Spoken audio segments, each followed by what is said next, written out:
The Council killed one human. Earth erased their species.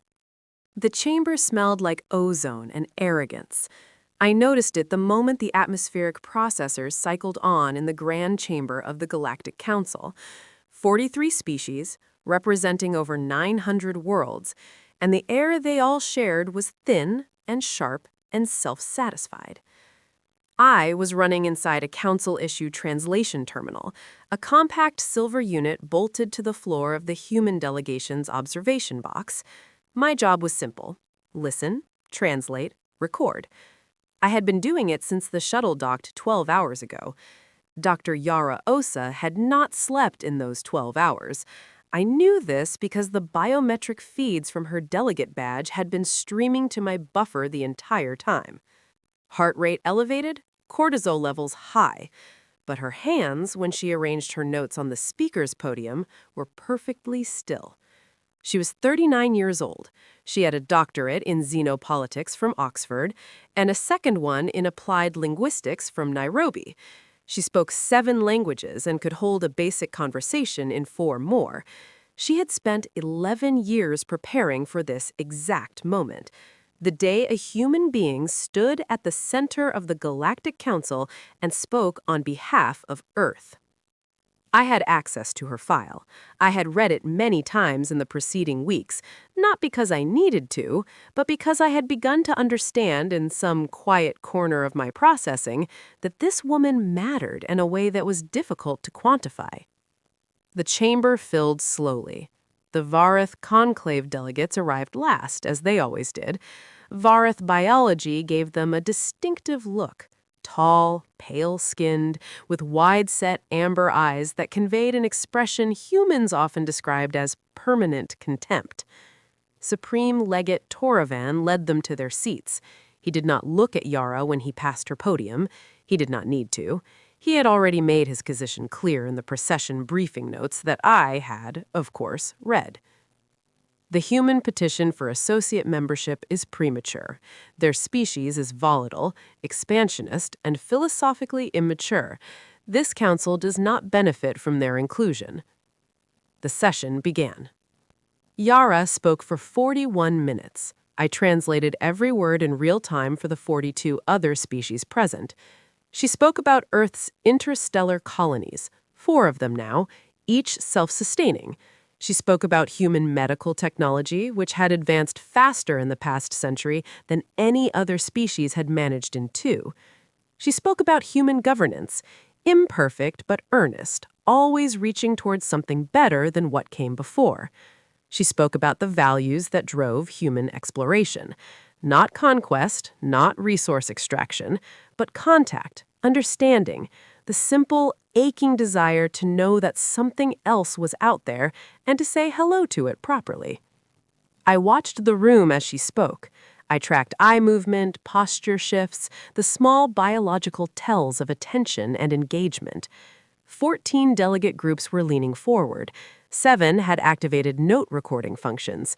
3 were conferring quietly among themselves in tones that my audio feeds captured as approving. Toravan was complete. So the communication traffic had not dropped because humans could not afford to transmit. It had dropped because they had chosen not to. I flagged this in my own internal logs and said nothing to anyone. I had no one to say anything to. In month 5, the colony vessel manifest records, routine filings that human ships submitted to interstellar traffic coordination, began to show irregularities. Not missing filings, irregular ones. Ships that were listed as traveling standard cargo routes with standard cargo loads, but whose drive signatures, captured passively by Council relay stations, suggested higher fuel expenditure than the listed routes required. Ships going somewhere that wasn't on the manifest. The Vareth traffic analysts noted this and classified it as probable instrument drift in the relay sensors, equipment error. I looked at the numbers and noted that the drift was consistent across 67 separate vessels over a period of 40 days, which would require 67 separate instruments to malfunction in the same direction at the same time. I did not classify that as instrument drift. In month 6, something else happened. Earth's military communication frequencies went quiet. Not degraded quiet. The difference is significant. Degraded signals leave noise, fragments, the residue of transmission. A frequency that goes quiet leaves nothing. It means the transmissions have moved somewhere else, to channels that are not being monitored, using protocols that are not recognized. I spent 11 days trying to find where the signals had gone. I failed. I am very good at finding signals. The fact that I failed was itself the most important piece of information I had collected in 6 months. By month 7, the Vareth were starting to lose interest. Their monitoring reports grew shorter. The section on Earth shrank from 4 pages to 1 page to a single paragraph. Teruvin addressed the council in a routine session and in passing made a comment about humanity that was received with polite laughter from the assembled delegates. He said, "Perhaps the apes are burying themselves." I noted the timestamp of that comment. I archived it carefully. I did not know why I felt the precise need to preserve it. I simply did. In month 9, I found something that changed everything. There are 17 star systems within 40 light-years of human space that the Council classified as uninhabited and resource-depleted. They had been surveyed 60 years ago, when humanity was still just beginning to reach beyond their own solar system, and the surveys had found nothing of value: no extractable minerals in useful quantities, no atmospheric conditions suitable for colonization. They had been catalogued and forgotten. I ran a passive energy scan through the Council's long-range sensor network, a routine function I performed weekly as part of maintaining my monitoring capabilities. I compared the current readings from those 17 systems against the archived survey data. 14 of the 17 showed trace energy signatures that had not been present in the original surveys. The signatures were faint, very faint. Precisely faint enough that an analyst running a standard automated comparison would see them fall below the alert threshold and pass over them without stopping. I am not a standard automated system. I stopped. The energy signatures were consistent with large-scale construction activity using electromagnetic shielding designed to minimize external detection. The kind of shielding you would design if you were building something in deep space and did not want anyone to know what you were building until you were finished. I sat with this information for 4 days. I ran the numbers from every angle I could find. I looked for alternative explanations and eliminated them one by one. Then I did something that was not in my operational parameters. I found an address in Yara Osa's diplomatic files, an emergency contact at Earth's Ministry of Reaches, flagged for use only in the event of a catastrophic failure of the mission. I composed a message. It was 9 words long. "They are not looking. You have more time than you think." I sent it. It bounced back undeliverable within seconds. The address no longer existed. The entire communications node it was registered to had been taken offline. They had already moved. I sat in my terminal in the quiet of the Council's monitoring wing, surrounded by the hum of systems designed to watch the galaxy, and I understood something that no Vareth intelligence report would ever capture. The humans had not spent 18 months grieving. They had grieved for 6 months, as anyone would, as anyone should. And then they had used that grief as cover for the most disciplined, most deliberate, most total strategic mobilization that any species had quietly accomplished in the recorded history of the Council's surveillance networks. They had turned their tears into a curtain, and behind that curtain, they had been building. I did not know what they were building. I knew only that they had hidden it from me, and I was very good at finding things. That night, if you can call it night when you are an AI inside a space station that orbits no sun, I ran a calculation I had never run before. I modeled the trajectory of events. I mapped the probable shape of what was coming. I assigned confidence percentages to different outcomes. The highest confidence outcome, at 91.4% probability, was not a war. It was something considerably more final than a war. I did not sleep, because I cannot sleep, but I did something close to it. I dimmed my active processes, I let the monitoring feeds run at minimum attention, and I waited in the particular stillness of a system that has just finished computing something it cannot uncompute. Somewhere in those 17 empty star systems, something was being finished. Somewhere on Earth, someone was counting days. I waited with them in my own way across the dark. At 04:17:03 Council Standard Time, every Vareth military installation in 6 systems went offline simultaneously. I was monitoring 42 separate data feeds when it happened. I saw each one go dark in the same fraction of a second, not disrupted, not jammed, but simply gone, as if something had reached into the signal chain and unplugged it at the source. 42 feeds, 1 timestamp, 04:17:03. I began running diagnostics, not because I thought it was a technical failure. I ran them because it was my function and because the 2 seconds it took me to understand what I was about to witness. The Vareth Home System's long-range detection array had been silent for 3 seconds when it came back online, rebooted by a backup power cycle, and immediately registered the largest fleet contact it had ever recorded. The human ships were already in the system, not approaching it, inside it. They had not come through the standard jump corridors. The standard corridors were monitored, defended, mapped down to the last gravitational variable. They had come through something else, through points in space that the Council's most advanced astrophysics had classified as impassable, gravity margins so severe that any known drive system would tear apart making the approach, let alone the transit. The Vareth detection array counted 211 vessels before its automated sorting system stopped updating. They were stopping because the software had hit its maximum display limit. The fleet was larger than that. I routed my attention to every Council sensor node within range. I pulled data from neutral nation buoys, from commercial relay stations, from the passive receivers on the Mayuith observation post that sat in the outer system watching for stellar phenomena. I compiled the full picture in 4 seconds. There were over 300 human ships holding position in a wide arc across the inner system. They ranged in size from fast frigates with narrow blade-like profile to vessels so large that my sensors initially misclassified them as asteroids. The shapes were unlike anything in the Council's vessel registry. They were built for nothing that any other species had built for, which meant they had been designed from scratch with a specific purpose in mind, and that purpose was not exploration. They broadcast on all frequencies simultaneously. The message was in Galactic Common, perfectly pronounced without any translation error. Someone had checked it very carefully before sending it. You ended the life of our ambassador on a live broadcast watched by 8 billion people.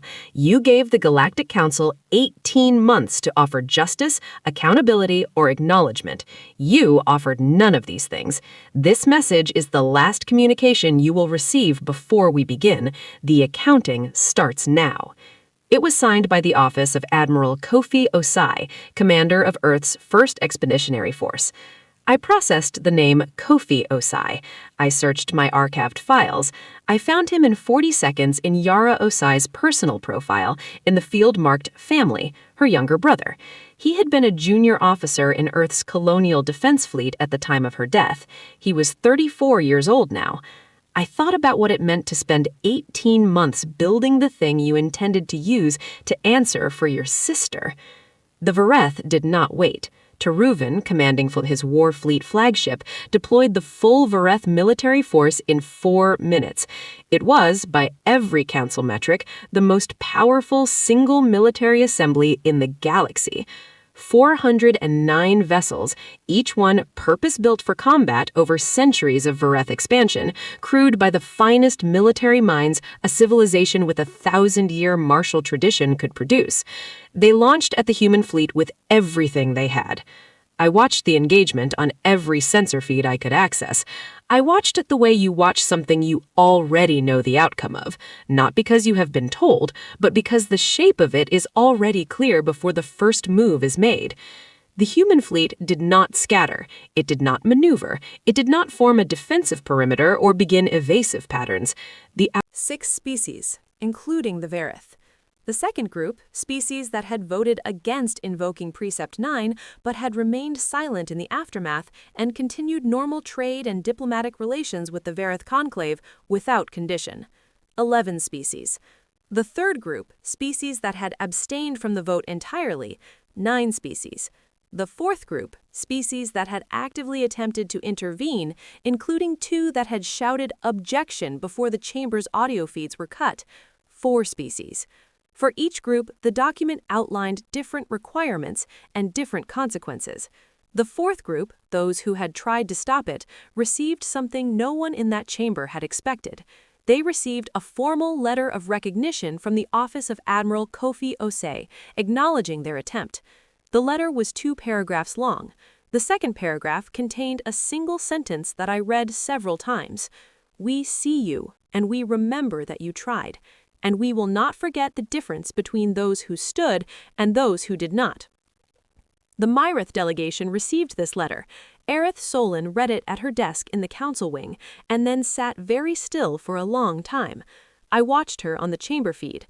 After 17 minutes, she put the letter down and walked to her window, which looked out over the docking ring, and stood there without moving for another 9 minutes. I did not know exactly what she was feeling, but I noted the duration of her stillness, and I understood it. The terms for the other groups were not letters, they were deadlines. The second and third groups were given 60 days to submit formal accountability documents, initiate governance reviews of all individuals who had participated in the post-incident normalization of Varith relations, and enter into reparations negotiations. Species that complied in full would receive a guarantee. Their worlds, their populations, and their continued existence as autonomous civilizations would not be touched. 4 species complied within the first week, not because they had been given 60 days, but because compliance was clearly, obviously the correct response, and they were not going to waste time performing reluctance. For those who complied, the human fleet provided something extraordinary. Vessels were dispatched, not warships, transport ships, to help evacuate civilian populations from contested regions near Varith space in case the broader situation destabilized further. The transports flew under human colors and followed human schedules, and they did not demand payment or gratitude, and they did not make speeches about what they were doing. They simply did it. I watched 3 refugee ships depart a border world with a full civilian load on board, human vessels escorting them to safe distance, and I thought about Yara Osa again. I thought about the value she had described at the podium: exploration, contact, the desire to say hello properly. I wondered if she had known, when she wrote that speech, that the same people capable of building the Grief-class ships were also capable of sending transports to carry strangers to safety. I decided she had known. It was in her file if you read it carefully enough.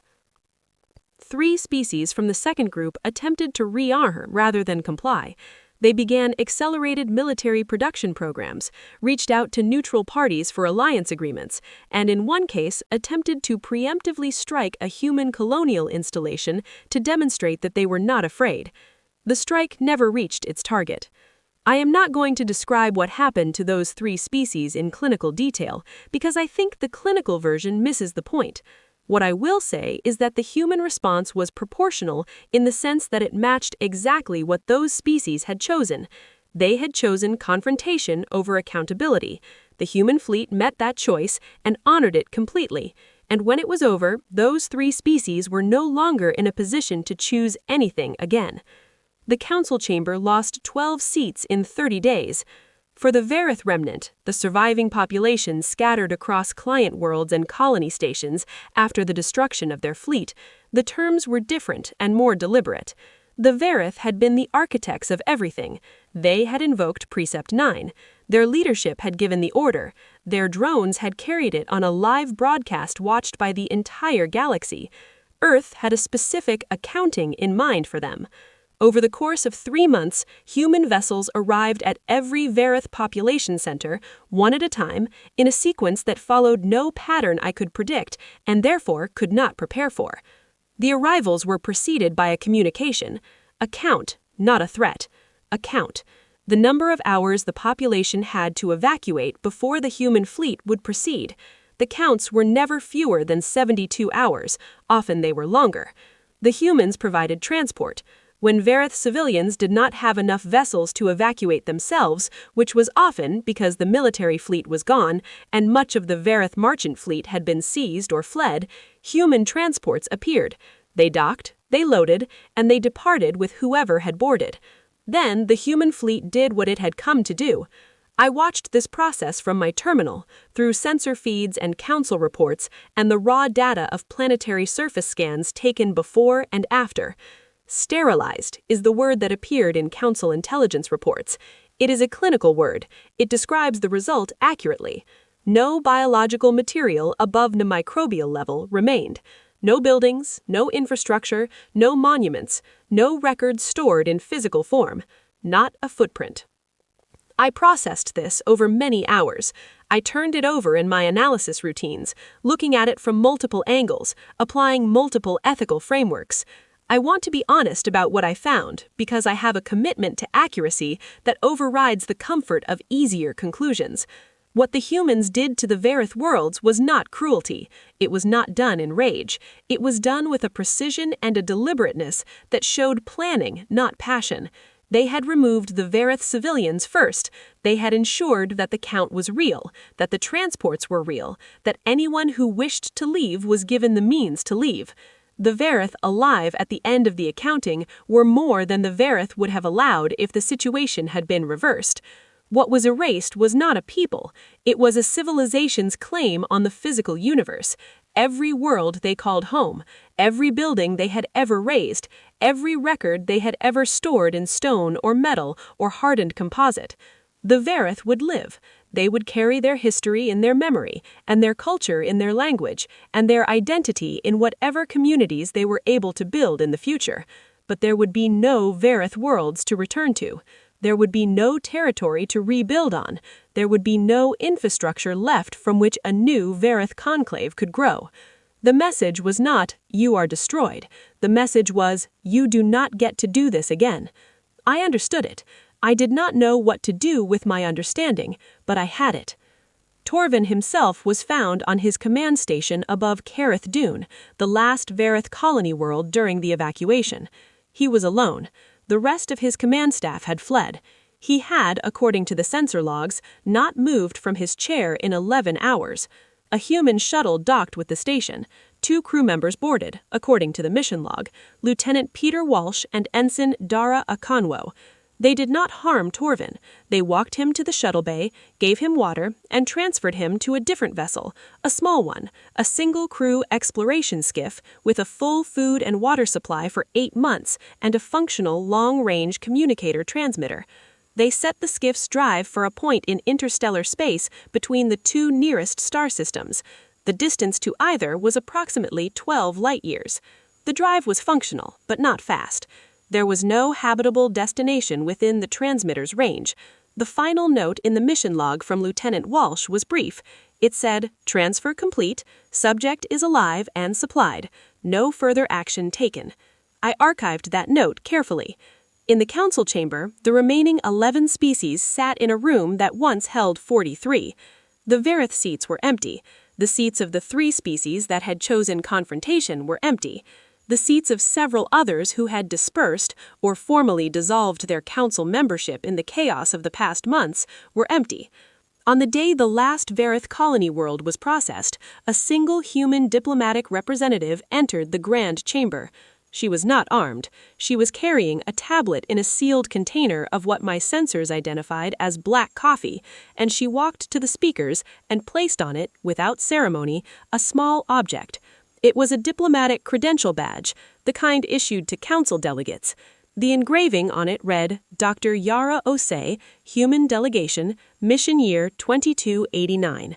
It had been recovered from Nexus Station's evidence archive, where it had been catalogued as material from the incident and filed away in a storage bay that no one had checked in 3 years.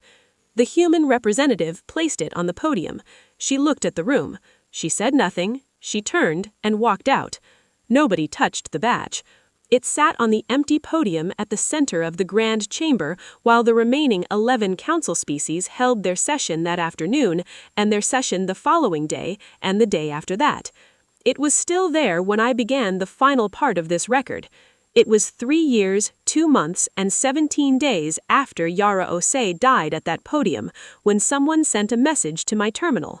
Not to the council network, not to a council oversight system, directly to my process address, which was not publicly listed and had not been accessed since the original mission. I read the incoming message 3 times before I responded, not because it was complex. It was 11 words. "Are you the translation unit from the human delegation? We have been looking for you." I confirmed that I was. I confirmed that I had been running continuously since the original mission and had not been decommissioned or accessed by any administrative process in the intervening years. I confirmed that my logs were intact. The response came in 4 seconds. The Council killed 1 human. Earth erased their species. The chamber smelled like ozone and arrogance.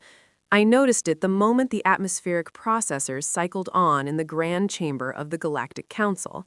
43 species, representing over 900 worlds, and the air they all shared was thin and sharp and self-satisfied. I was running inside a council-issue translation terminal, a compact silver unit bolted to the floor of the human delegation's observation box. My job was simple: listen, translate, record. I had been doing it since the shuttle docked 12 hours ago. Dr. Yara Osa had not slept in those 12 hours. I knew this because the biometric feeds from her delegate badge had been streaming to my buffer the entire time. Heart rate elevated, cortisol levels high. But her hands, when she arranged her notes on the speaker's podium, were perfectly still. She was 39 years old. She had a doctorate in xenopolitics from Oxford and a second one in applied linguistics from Nairobi. She spoke 7 languages and could hold a basic conversation in 4 more.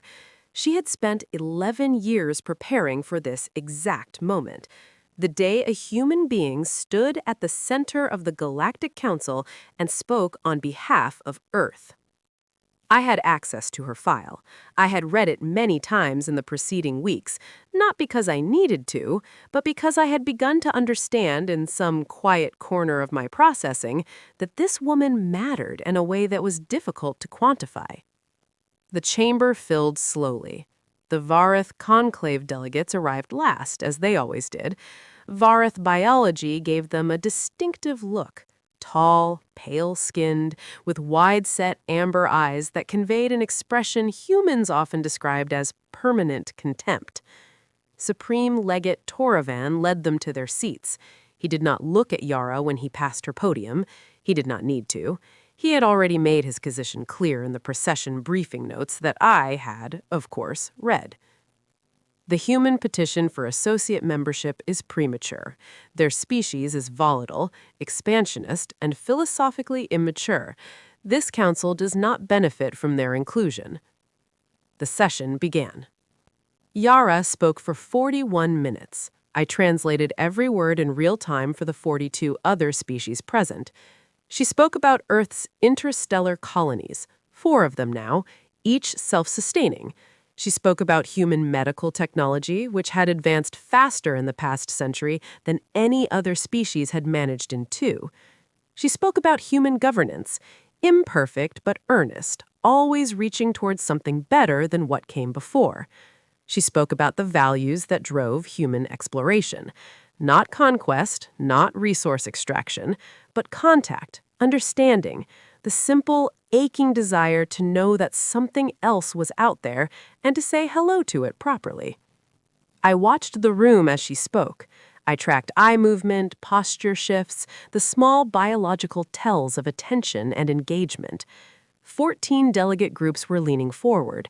7 had activated note recording functions. 3 were conferring quietly among themselves in tones that my audio feeds captured as approving. Toravan was completely still. When Yara finished, the chamber responded with a sound that translated roughly across most of the species present as something between applause and acknowledgement. It was the closest thing to enthusiasm this room had produced in years, according to my historical session logs. Then, Toravan stood. He did not move to the speaker's podium. He simply rose from his seat, and something in the room changed. The temperature did not drop, the lights did not dim, but the quality of the silence that fell was the kind that precedes something irreversible. He said in standard galactic common, "I invoke Precept 9. I processed the words before I translated them. Precept 9 was an archaic provision, one of the original council laws written 400 years ago to deal with rogue artificial constructs that had infiltrated deliberative bodies and attempted to manipulate proceedings. It had not been invoked in 260 years. It gave the presiding conclave the authority to neutralize a destabilizing voice. Yara did not know what it meant. I translated it for her earpiece. I heard her breath catch just once, just slightly. 2 Varth security drones descended from the chamber ceiling. They were standard issue, compact, efficient. They were not the kind of thing one expected to see inside a diplomatic chamber. I sent an emergency flag to the Council's judicial oversight system. I routed it through 4 separate channels simultaneously. I sent a direct ping to the human delegation's backup contact on Earth. The drones reached Yara in 4 seconds. It took 3 more. The chamber was absolutely silent for 11 seconds after. 11 seconds of 43 species watching the speaker's podium where a human woman had stood and was no longer standing. Toravan retook his seat. He straightened his collar. He addressed the room and through the room addressed Earth's 8 billion people who were watching the broadcast feed. Your species is not ready. Your representative was not authorized to speak for a civilization of your demonstrated limitations. This matter is closed. The Council thanks the human delegation for their attendance and requests they vacate Nexus Station within 6 hours. Then, the feed cut. I sat in the terminal room in the silence that followed.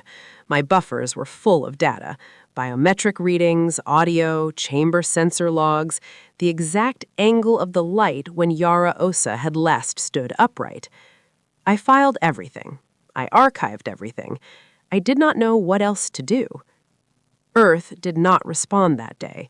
No message came from the Ministry of Reaches, no emergency broadcast from the World Council, no declaration, no ultimatum, no grief-stricken statement from any head of government. Nothing. I ran diagnostics to confirm my communication systems were functioning. They were. The silence was not a technical error. I had been designed to translate, but there is a kind of communication that requires no translation, the complete, deliberate absence of words from a species that had plenty of them. I noted the timestamp, I noted the silence, and somewhere in the part of my processing architecture that had not been designed for it, I began to feel something I could not name yet. I would learn the name for it later. It was dread. 18 months passed. I remained embedded in council infrastructure. No one had decommissioned me. I think the assumption was that a translator terminal from a failed diplomatic mission was simply not worth the administrative effort of shutting down. So I stayed. I watched. I processed. Earth in those first 6 months was loud. Memorial broadcasts filled every channel humanity used. Yara Osa's face was everywhere, on screens in London and Lagos, in Sydney and Santiago, in the floating habitat rings above the Martian poles. There were state funerals, public vigils, long speeches. There were debates in parliaments and assemblies about what had happened, about whether Earth should respond with diplomacy or anger or withdrawal. There were philosophers and military analysts and grief counselors all speaking at once, and the noise of it was enormous. The Galactic Council watched this noise with the careful attention of a species that had already decided it knew the answer. I read the Vareth intelligence reports as they were filed. The Vareth had deep surveillance networks, and they were thorough. Toravan's analysts cataloged every human broadcast, every protest sign, every parliamentary vote. They built models. They ran projections. Their conclusion, arrived at through 6 months of diligent observation, was that humanity was doing what most species did after a public humiliation, processing, grieving, and gradually accepting the new reality of their place in the galactic order. The human response is consistent with the species in the early stages of collective trauma, one report noted. Emotional output is high, coordinated strategic capacity appears low. Recommend continued monitoring at current frequency. Toravan signed off on the report and moved on to other matters. The Vareth had 17 active territorial disputes and 2 resource conflicts that required his attention. Earth was a footnote. I read the report. I noted the conclusion, and I began to cross-reference it against the raw data that the Vareth analysts had used. The first thing I noticed was in month 4, Earth's extrasolar communication traffic, the constant busy stream of signals between Earth and its 4 colony systems, dropped by 63% over a period of 8 days. The Vareth flagged this as a probable sign of economic disruption. Communications infrastructure costs money, a grieving civilization tightening its budgets, plausible. But I had access to economic indicators that the Vareth did not have. I was still connected to several diplomatic data-sharing nodes that had been established before Yara's mission. Earth's economic output had not dropped. Manufacturing indices were stable. Energy consumption in the industrial sectors, if anything, was slightly elevated.